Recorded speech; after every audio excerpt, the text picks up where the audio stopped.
Welcome to the Go Big with Gib podcast, a place for professionals, business owners, and entrepreneurs to talk about their big wins.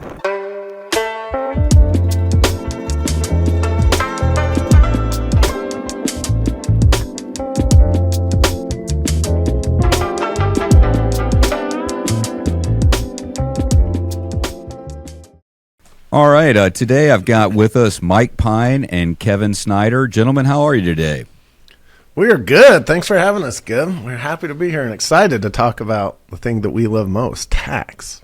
Yes, and then we're right now at the date of this recording, we're in the middle of tax season, but this is a good break from pushing paper, so glad to be here.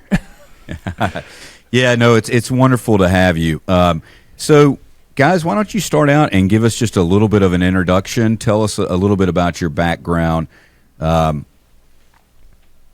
Either one of you can start. I don't know who wants to go first. Mike, you want to start? Sure, we'll do age before beauty. Okay. I started my career January of 2020 with PricewaterhouseCoopers. I started as an intern down in the Silicon Valley office doing venture capital and private equity. So it's easy for me to say how long I've been doing this. It's whatever the year is. So I've been doing this for 24 years. This is my 24th tax season we're going through. Going to school as a CPA is pretty darn boring, Gib. I'll be honest with you. I was ready to quit my major and find something else. And then I got this internship. It sounded like it wasn't accounting. It was venture capital and private equity. Turned out it was tax for those things. But income tax is something so real, so powerful, such a big driver in this economy that once I realized how important it could be and how big of a difference it can add or change to your ROI on any type of investment if you're in a tax advantage investment, it just made it so much more exciting for me to really focus on tax for the last 2.5 decades. Most people spend their lives afraid of tax, trying to avoid tax, keeping their head in the sand with tax. And that's a mistake. And Kevin and I are growing very rapidly because we see things a little differently than most CPAs. We see the Internal Revenue Code not as an enemy. We see it as this huge beneficial thing that our society has come up with to try to improve things in our society, like affordable housing. We'll talk more about that. If you leverage the tax code, it can be your best friend. It can be the biggest generator of wealth growth in your portfolio in addition or even above the actual underlying investments you invest in. So that's why I do what I do. I think that's a big reason why Kevin does what he does, and we're excited to talk to you about what we love, and we truly do love tax. I know that sounds weird, but it is sexy to us, man. That is odd description of it, but true. It is very true. And once you utilize, like Mike said, how to find the tax code for your benefit, a quick story, we hired somebody about a year ago, really qualified CPA, and she's implementing the strategies that we've been doing at the firm level for her personally. And she's like, I never knew we could do this or this or this. Well, she prepared her return this past weekend, and she's like, this doesn't seem real. And so she's like, I'm so nervous to submit this. I'm like, no, you're under the guidelines of the IRS. And her husband's like, send it.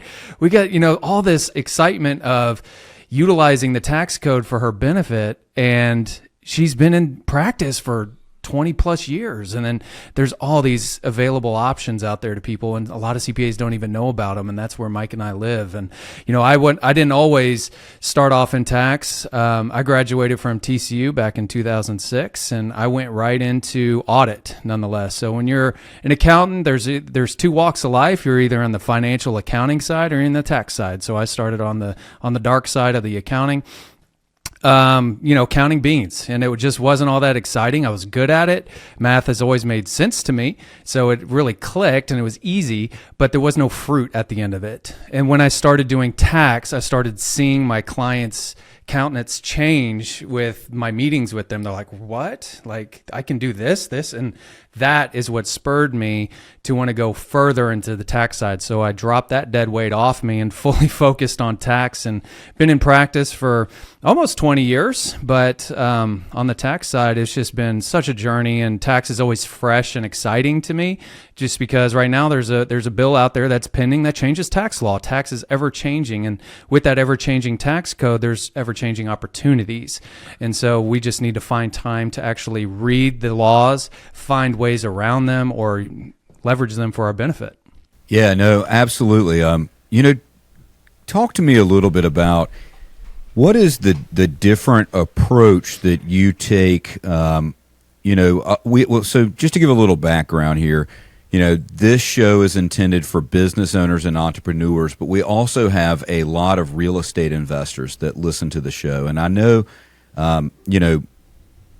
everything is a little bit different when you get really into, real estate investing, and there's a lot of opportunities there from a tax strategy standpoint. In that context, what really differentiates what you all are doing, what you guys are doing at Pine and Company, from like your average CPA, that maybe helps all sorts of kinds of people? I know you guys have a ton of clients that are real estate investors, they're operators, they're capital raisers. Talk to me about that for a little bit. I would say the biggest differentiation is we don't see all of our clients in one strata, or we don't put them inside a box. Most CPAs, if they see real estate come through on one of their clients' tax returns and their source taxes are preparing a tax return, they immediately think, not a real estate professional, no tax advantages, and move on. I mean, that's when they went over it in Tax 101 in college and in grad school, that's what they said. If you're not a real estate professional, you don't get any tax benefits out of real estate. And that's nonsense. You can. And just because someone's not a real estate professional doesn't mean that they can't harvest tax losses from real estate to offset their active income. As a matter of fact, the IRS says you can and you have to in some cases, but most CPAs don't dig that deep. And when you have to be a big generalist, it's hard to dig deep on any specific specialty area in tax. You got to be good at everything. So you got to know a little bit about everything, but you can't know a lot about some things when you're a generalist. By us focusing on alternative investment vehicles and the ability to offset active income, we play in those areas, especially in real estate. Real estate tax, can be the promised land of tax planning, but there's a lot of individual areas in it that are very different based on who the taxpayer is, even if it's the exact same investment. And there's a lot of fun that can be done with it and a lot of value that can be added. Yeah, I would say what differentiates us is we're not IRS administrators. So you will come across a lot of CPAs in our industry who are so buried in the paperwork and the returns, and they're just so focused on last year that they are unwilling or unable to look forward and be proactive. And so they take the data, they report it. They take data, they report it. They're not providing any service to their clients. They're providing service to the IRS, which is not who we work for. The IRS does not pay CPAs. The IRS keeps us employed somewhat, but I'm not representing the IRS. When clients come to us, I'm representing you. And when I represent you, I want to make sure that you are paying your legal obligation of taxes, but not anymore. And if that legal obligation to pay your taxes is zero, that's a win, right? Like we are shifting money from the IRS, from our government to you, the client, the families who have kids in college, who have kids going to college, who are growing their family, who have small businesses. We're putting that money back into the economy where it can actually make a difference, as opposed to just putting it into a big general fund with the government who knows where it goes in a la land and we never see it again. So that's the big difference, is we view ourselves not as enemies of the IRS, so to speak, but we really do focus on providing client service and not just looking at the IRS code at face value, but digging underneath that and getting defensible positions to get around some of these laws that they put in place. Let me just add on to that. We truly see the job that we are doing for our clients and our clients' desire to save money in taxes. We see that as all of our collective patriotic duties. if you watch the mainstream media, they claim, hey, rich people don't pay their fair share in taxes. There's all these loopholes that they take advantage of, and they hire tax attorneys and CPAs to help them navigate them. These so-called loopholes are what our society has come together and says we need. Again, affordable housing is a big problem in this country. It's a big problem. Our economic security, our national security, the balance in our life and the ability to live a decent life is dependent on having affordable housing, and we don't have enough of it. The government is terrible at creating things like that. They create housing projects. No one wants to live in them.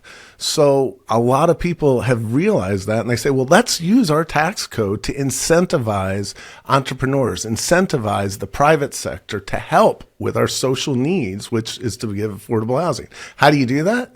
You offer people incentives to build housing. That's where depreciation comes from. The beautiful, beautiful depreciation comes from a societal need to grow in affordable housing. And we're not following loopholes that were created by accident. We're helping clients navigate these incentives that our society and government have agreed is important. And by helping them do that, yes, they pay less in taxes, but that's what the incentive is there for, so that money, instead of getting flushed down the Department of Treasury's budget, that money goes back into the economy and growing businesses and building more houses, in employing more people. That's what makes our economy go. And that's why we have, and traditionally have had, the greatest economy in the world, because we have entrepreneurs working in partnership with our government following the incentives. Yeah, so quick question.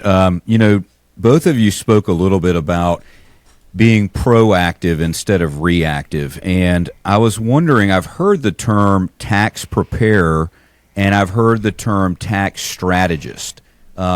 Is there a distinction there? And if so, what is it? I think it would kind of go back to what I was saying of being an IRS administrator, tax preparer, where you're going to take your information and you're going to go to a CPA, an EA, Jackson Hewitt, or a H&R Block type. You're going to give them their documents. You're going to sit down. You're going to meet someone you've never met before for the next hour, hour and a half. They're going to prepare a tax return. You're going to sign on the dotted line, and out the door you go with the product. That is a preparation service. A strategy service is much more relational. We get to understand our clients, and it's going to be this long relationship. What makes you tick? What's your investment strategies? What has your tax planning to date? Can we piggyback on what you've been doing, or do you want to pivot? Have you done nothing? We need to understand what our clients' goals are and then make a formalized plan from there to make sure that we're utilizing the tax benefits that are available to them. Yeah, I would say CPAs and accountants in school, we are taught to look at retroactive data, to look at historical data, figure out how to report it, and then report it within a reasonable framework that the accounting profession has come up with, or the IRS has come up with, and put it on a piece of paper on the right line. That is not adding any value. Yeah, it's keeping people out of jail, but that's not adding any value. However, that's the kind of people that are attracted to the profession. I want everything to fit in a nice box. I like putting things in a nice box. Let's stay inside this nice, comfortable box, get our clients in that nice, comfortable box, and we've provided a service and we move on. That's what the CPA profession has been like for 100 years, except occasionally there are people that say, hey, if we think about things proactively in the future and implement things ahead of time, we can actually change those tax facts so the reporting is done completely differently, but in a more beneficial manner for our clients and for society.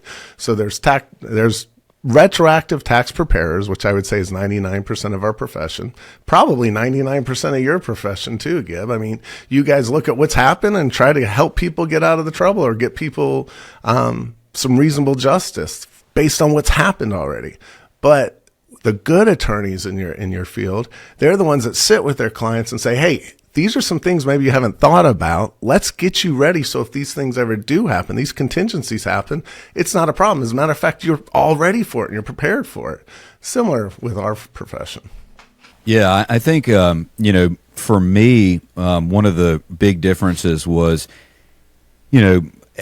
I'm a client of yours, and a very, very happy client, and have been a client for several years now. And one of the big differences for me was that we were going to meet periodically, and you were going to have accessibility, and we were going to be planning things well in advance. And having that kind of constant contact has always helped me to, better my situation from a tax planning standpoint. And I had never done that before. In the past, I had all the documents that come in the mail, around the first of the year, and I just sent them off to the tax preparer and was told, this is the bad news every year. And, so I think that's a real distinction there. Let me ask you this. I know you're located in Texas, and I believe you're in Roanoke, if that's not correct. Okay, yep.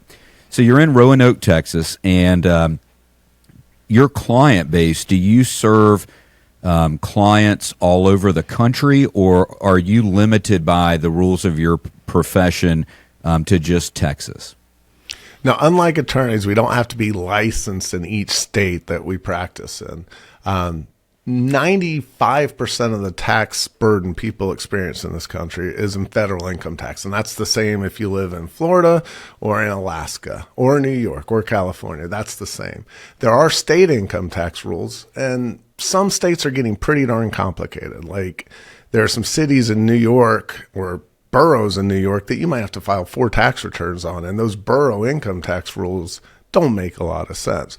If you're in one of those areas, we might need a specialist to help us in, but for the majority of the jurisdictions, it's pretty plain vanilla. Most of the focus is on your federal tax, your state. Almost all state income tax returns start off with your federal taxable income, and then they have their state-specific add-backs and subtractions. So we always start with Fed tax. State tax, there's generally not as much benefits available there. We try to find them, and occasionally, when it's an area like New York City, we try to bring in experts from those areas that know those rules better. Because, as we said earlier, unless you're a specialist in a specific area, there's going to be things you don't know about, and that could be a detriment to your clients. So if we get in those areas that we're not specialists or experts in, we bring in help, like phoning a friend. Yeah, I knew the answer to that, obviously, because I'm located in North Carolina, but I did not know that previously, and so I wanted to highlight that for our listeners that, you service clients across the country, and I don't know how many different states you're currently working in. It doesn't really matter, but I know that with me being located in North Carolina, I was under the misconception. I was my mistaken belief was that I could only hire a CPA here in North Carolina, and so I was honestly very surprised when I found out I could hire you all, and with all of your skill and expertise, it made a lot of sense to do that. Let's talk a little bit about real estate investors and some of the benefits that they can take advantage of through the tax code. Could you tell us a little bit about, what a taxpayer must do to qualify as a real estate professional and why that's important? Sure. So real estate professional on the surface, it sounds like, I need to be a real estate agent. I have to get a license. I have to deal real estate and have signs in yards and all this stuff. Well, not really. Some of that helps, but real estate professional is really easily defined as you need 750 hours a year in qualified real estate activities. Qualified real estate activities being buying, selling, maintaining, fixing, repairing, anything dealing with real estate, we can have that conversation if it qualifies. Then the second test is over half your working time has to be in real estate. So, for example, Mike and I are full-time CPAs. So even if we hustled and, we just never slept, and we had some real estate ventures on the side, and we had 1,000 hours in real estate and 2,000 hours as a CPA, over half our working time is not in real estate. Mike and I can never qualify. But the cool thing is we're married, right? So our spouses could qualify. And if they qualify, we can use the tax code related to real estate professionals against our CPA income because we file a joint tax return, which is a very common strategy. You have the high income earner, then you have the stay-at-home spouse, and then those two work together. And sometimes that stay-at-home spouse is bringing in a lot to the financial picture of the family because of the tax benefits. So you're growing net worth by investing into real estate. You're getting your equity, you're getting some short-term rental income, whatever it would be, and you're decreasing your taxes. So real estate professional is very strong. It just takes some guidance and hurdle jumping to make sure you qualify. Mike, anything to add to that? Kevin and I are explaining this at least 10 times a day to people. I think Kevin did a great job on that. I would just say that the IRS has listed, I think it's 11, maybe 13 specific activities that qualify for as real estate activities for real estate professional purposes. But that's just because your activity is not one of those listed ones doesn't mean it doesn't qualify. Anything you're doing in real estate, construction, improvement, like Kevin said, counts. You just have to meet those two hurdles and you qualify. Yeah, I got a roofer client. He just owns a roofing company. He makes good money, putting his crew to work, and he invests in real estate that qualifies. And you wouldn't normally think he's a real estate professional. He's repairing and maintaining real estate all over the city. That's all he does. That is a real estate professional, even though he's a roofer. He doesn't have a broker license. He's not selling real estate per se. He's repairing it. So it's more than you think. What about a real estate agent? Is a real estate agent in and of just by virtue of the fact that they either buy or they represent buyers and sellers? Do they does that qualify Absolutely. as a real estate professional? Absolutely. Yep. One thing that doesn't are mortgage brokers. There's some case history that took that away. If you're doing all you do is real estate loans, you no longer qualify. It's been that way for a decade now. I think you don't qualify, but just about everything else. And that's not the only thing you need to harvest tax losses, but it opens up the door to be able to start harvesting real estate losses if you can qualify as a real estate professional. That material participation that Kevin mentioned, that comes into play too. The first start is if you have qualified real estate activities you want to harvest a tax loss on, let's say like single family rentals or commercial rentals, those are real estate activities. If you want to harvest tax losses from them, step one, you have to qualify as a real estate professional. You or your spouse do. Step two is you got to materially participate in at least one activity. I don't know if you want to go into material participation yet. Kev, I'll leave that up to you. Yeah, I do want to talk about material participation. Tell our listeners what material participation is, and how that's different, from qualified real estate professional. I know that you, Mike, I believe you and I met at a mastermind, and you explained that to me, the distinction between real estate professional and material participation for the first time, and it was amazing because I had been asking, my CPA over and over again, like, there's got to be some sort of tax benefit to this real estate. And I was told repeatedly, no, not really, because you don't qualify. And so material participation was one of the first things that really we discussed in the context of short-term rentals. But yeah, if one of you guys could tackle that for me, what is material participation? So the majority of the law, especially the case law surrounding material participation, comes from the IRS wanting people to pay their payroll taxes. If you get a job, every dollar you make, your employer withholds every $100 you make, your employer withholds $7.65 to pay for Social Security and Medicare, and the employer turns around and matches that. So the IRS, Social Security Administration, they all expect 15.3% of any dollar anyone makes to eventually make it to Social Security coffers. Well, a lot of people who started their own businesses weren't paying SE tax or payroll tax. So the IRS and Congress came up with laws about material participation. They said, hey, if you are materially participating in an activity, any net income you get from it is subject to payroll tax. And that's where they created this law of material participation. We'll get more into detail in a minute. But as the tax law evolved, especially in 1986, when they rewrote the entire tax code, up until that point, people were they called them tax shelters. Anyone in real estate was able to take depreciation. They weren't paying any tax. So part of the 1986 reform, they said, okay, we'll let real estate professionals take these losses, but if you're not a real estate professional, you can't do it. And more than that, even if you're a realtor, and you are a real estate professional, we're going to let you take losses from properties you own that you're renting unless you materially participate, and we'll use the same rules that I just talked about, material participation for payroll tax.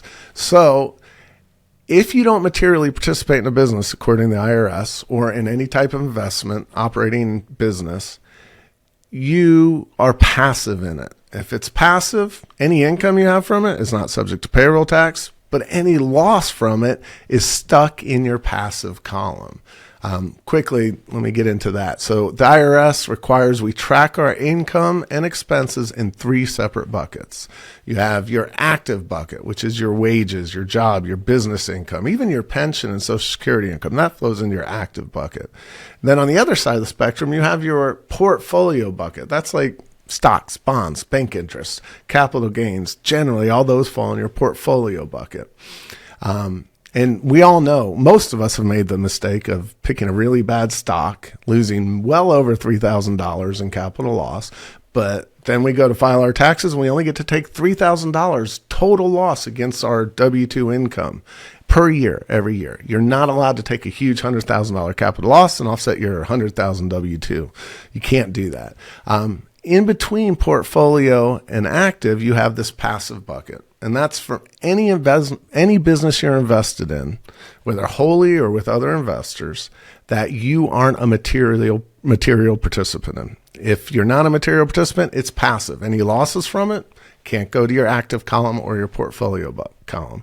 If you are a material participant in it, and if it's not a real estate professional activity, just a normal trade or business, a car wash, if you're passive in it, then all the losses that come from that are passive. They can't be used against your active income. But if you are a material participant in it, and again, the real estate professional rules don't stop you, you can take those losses and reduce your W-2 income, your business income. That's the basics of material participation. I don't know how much you want to get in the details, but Kevin is great at those. Yeah, I think only thing to add, whenever we're looking at real estate professionals, one hurdle. I mentioned those hurdles. Hurdle 1 is you have to be a real estate professional. Then hurdle number 2 is material participation. You technically, in this scenario, I'll give you a scenario. Let's say you're a real estate agent. You buy, sell real estate on behalf of your clients, but then you also own 5 rental properties on the side as well. Well, technically, you could be able to deduct some of that depreciation on the rental properties against your main source of income, your realtor income.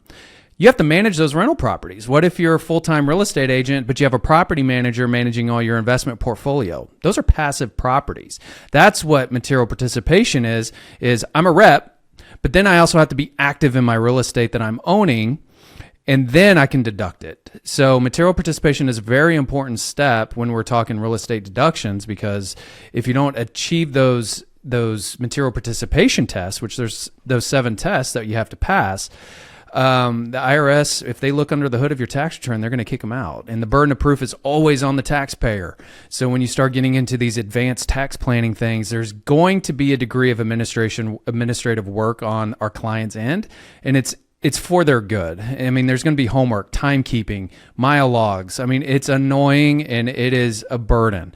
But it's a lot better than being exposed and not having those documents and submitting a fairly aggressive tax return to the IRS and not having that protection. So we're really big on education with our clients and leading them through these tax deductions, but doing it safely as well.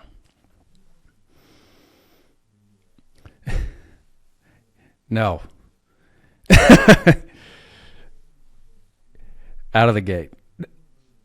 Yourself innocent, and our clients don't love us for it until and when if they get audited, then they appreciate all the homework we make them do. But you really have to document and work with your tax advisor to be able to establish your innocence and the fact that you are following the rules if the IRS comes a knocking. I would just add one more thing to what Kevin mentioned is, so unless you materially participate in his example in those 5 rental properties, they're passive to you. But real estate professionals get another in quote unquote loophole. If you materially participate in one rental property and you are a real estate professional, you can elect to aggregate all of your activities into one for purposes of the material participation test. So if you are a realtor, you got 20 properties, 19 of them are managed by a management company, but you're managing one and qualify as a material participant. Your tax preparer can file an election on your tax return to aggregate all of those real estate activities into one and get to enjoy the material participation. It could be enjoyment or it could be a detriment, but you can group all of them together so that you are considered a material participant in all 20 of those properties, and you can use all those losses to offset your other active income or main sources of income.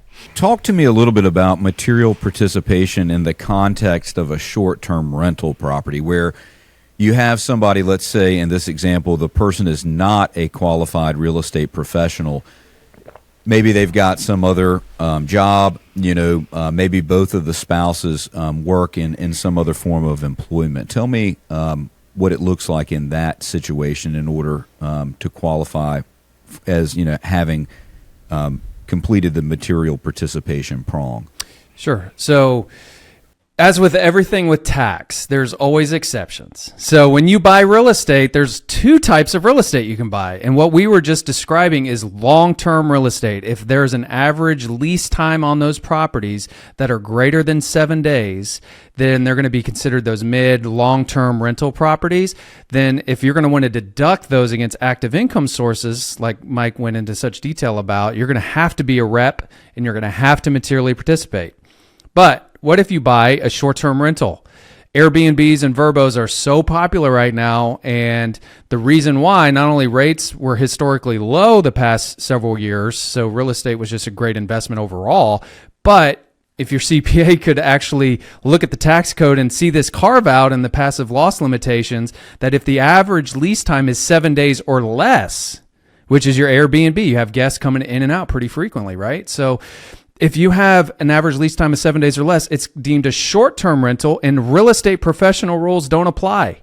It specifically says that in the regulation. So it's one sentence, but it's a very big sentence because it changes the taxation of a short-term rental property like that. So with a short-term rental, we're not looking at real estate rules. We're looking at business rules. And so if you open, let's say, a lemonade stand, that lemonade stand has to be, if you want to deduct the losses of that lemonade stand against your other earned income, you have to be managing that lemonade stand. You have to be working it. You have to be materially participating. You can't just hire somebody and you get passive income off of it. Same thing with the short-term rental. You have a short-term rental property. You are managing the property for the first year. If so, you're staging it, you're cleaning it. Maybe not the degree of cleaning. I don't have a lot of clients cleaning it. But you're going to be having some material involvement in the rental property because we want to hit that material participation test. And that's the only test you have to hit. And then we can start deducting short-term real estate against active income. So in that example earlier with Mike and I as a CPA, I can't typically use long-term real estate unless my wife gets involved. Short-term real estate, if I was a single CPA and I made several $100,000 as a CPA, I could go buy a short-term rental property and deduct that against my CPA income. I'm just going to be working my butt off managing a short-term rental and being a CPA at the same time, but it's possible, and I have a lot of clients that do it. What is the test in order to for material participation? There's 7 of them. You can Google IRS material participation. I'll take you to their publication. They list 7 of them. Generally, we only focus on 2 of them, but I'll tell you about some more than 2 right now. So the first one is what I refer to as a safe harbor or gold standard. IRS says, and again, understand all the case law, 99% of the precedent going back 20, 30 years on this is the IRS saying someone's making money and they're not paying payroll tax. We're going after them and we're going to use these 7 tests to decide if they owe it. And the first one is if you spend 500 hours on an activity in a year, you are a material participant by default. There's no way out of the payroll taxes if you spent 500 hours on it, on actually participating in that investment or that business. If we have a client that's trying to utilize material participation to reduce their taxes, I would love it if they're able to hit the 500 hours. And again, unlike real estate professional, like Kevin said, spouses can combine their time. So if a husband and wife buying a property, working on the property, cleaning the property, putting together furniture on the property, they're doing it together. They do it together for 8 hours a day. That's 8 hours for the husband, 8 hours for the wife. You can see how pretty quickly you can get up to that 500 hours. The next test in the IRS's rules is if you provide substantially all of the services. Substantially all is a very enigmatic term that I don't like to play with if we're trying to prove or disprove something. There's too many rabbit holes you can go down. What does substantially all mean, right? And it can bite you in the butt if the IRS disagrees with you. So I usually skip that one and I go to the third one. And that's you spend 100 hours or more in the activity and more than any other person or company that's working on the activity. So if you don't hit the 500 hours, but you hit the 100 hours, you can be a material participant as long as, like in the case of a short-term rental, the cleaners don't spend more time than you in that tax year. Or if you have a hybrid management company, the management company can't spend more time than you. And you, again, the burden of proof is on you. But if you can prove that, then you're a material participant.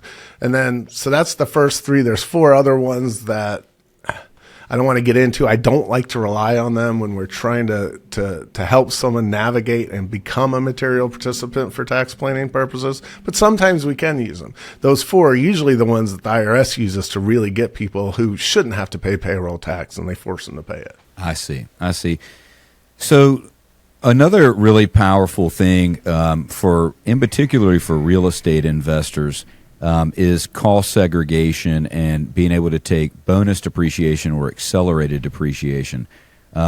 Could you guys explain to us a little bit about what that is and how it can be beneficial for you in the context of real estate? You might be thinking, okay, great. All this material participation, real estate professional status, what is this doing? Why do I want rental properties classified as active?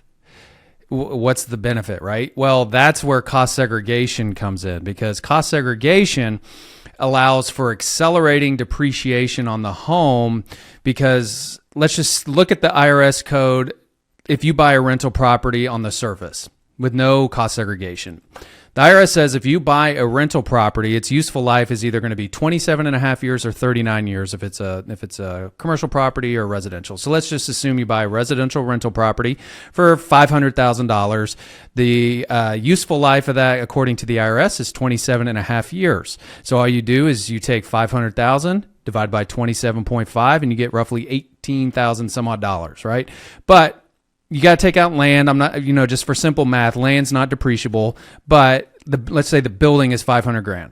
So on a straight line basis for the next 27 and a half years, you're going to get a deduction called depreciation in the amount of it, roughly $18,000. And this is very simplified, but I'm just trying to kind of show you the point here. Now, when we look at this rental property, not everything in this rental property is 27 and a half years. I've never seen a stove last 27 years. I've never seen flooring or countertops. I mean, there's going to be shorter lifespan assets, your light fixtures, all these components that make up every single home that is built. Those have different life values. And so what a cost segregation is, it's having an engineer, which Mike and I aren't engineers, and we have engineers we trust that we rely on for these studies, but these engineers are going to go to the home either virtually or in person, depending on the level of involvement they need, and they're going to put value on literally everything. They're going to say this stove, the oven, the microwave, the countertops, the flooring, and the flooring, is it attached to the foundation? Is it glued? Is it permanently attached or temporary? Because that matters. And they detail all of this stuff out in this report. And what as a CPA we're trying to get to is get as much of this house into the 5-year life, the 7-year life, or the 15-year life, which is your qualified improvement property.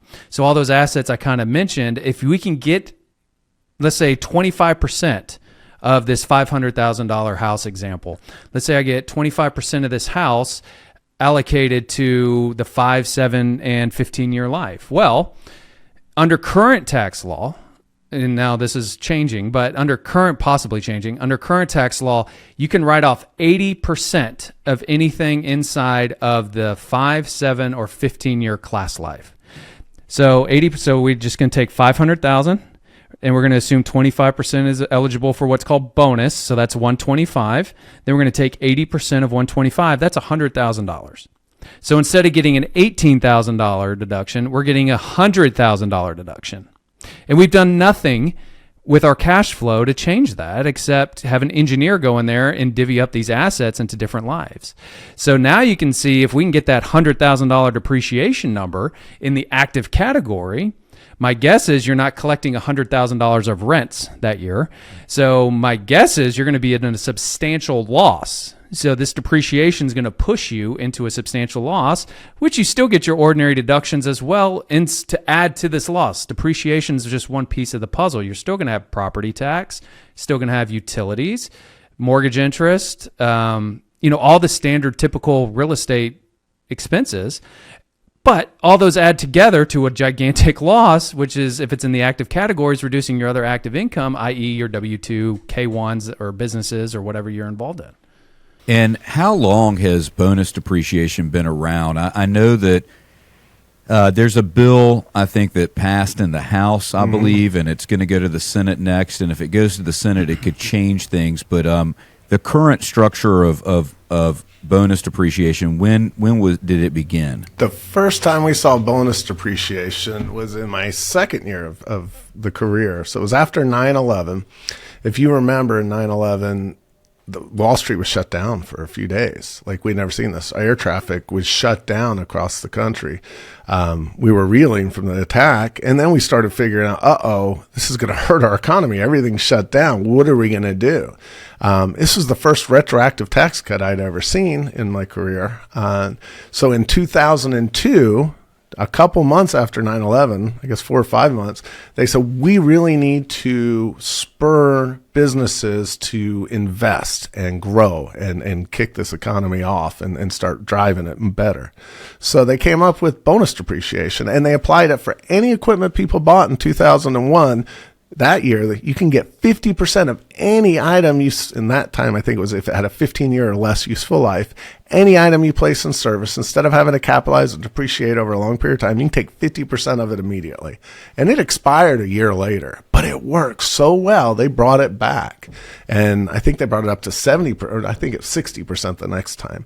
But it expired again 2 years later, and then it came back. It's proven itself time and time again, ever since 2002, all the way through 2024, it expires, and every party that has been in charge of Congress or been the majority in Congress, in the Senate, and in the White House, whether Democrat, Republican, they've all agreed this is good for our economy, and they keep renewing it.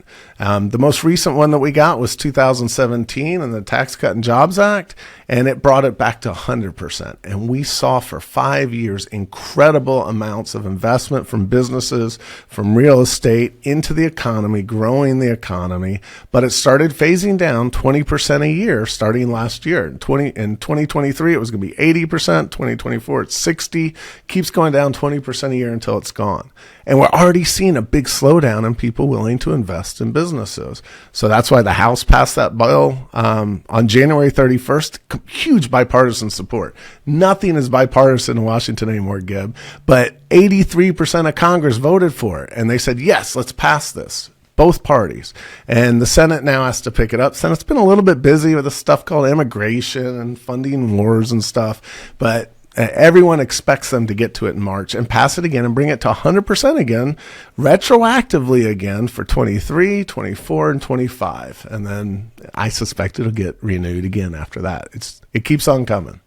Yeah, I remember, I think it was the first year that I worked with you all on doing my taxes. I remember Kevin sent me an email, and without getting into all the specifics of the return, Kevin sent me an email and said, Gib, you saved $250,000 in tax this year. And, that wasn't like how much depreciation I had, or it was the actual tax savings was $250,000. And I'm sure some people have a lot more savings than that, and some have less, right? But, for me, it was shocking, like your client that you talked about, Kevin, a little while ago.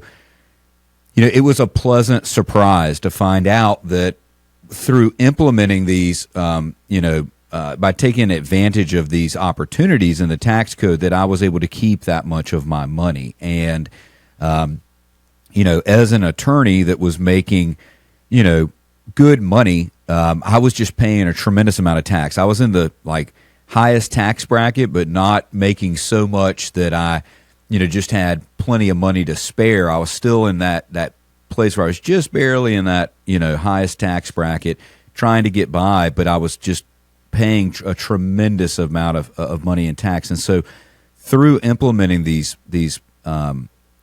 policies and through implementing the strategy, I've been able to more than double my net worth over the last couple of years because my biggest expense was tax. And so people really, I don't think they understand it, and until they see it for themselves, it's just very hard to fathom. But, if tax is your biggest expense and you're able to substantially reduce or eliminate that expense, then you're going to be able to keep, a lot more of your money and be able to build wealth a lot faster. Yeah, let's just look at any business plan, any personal financial plan.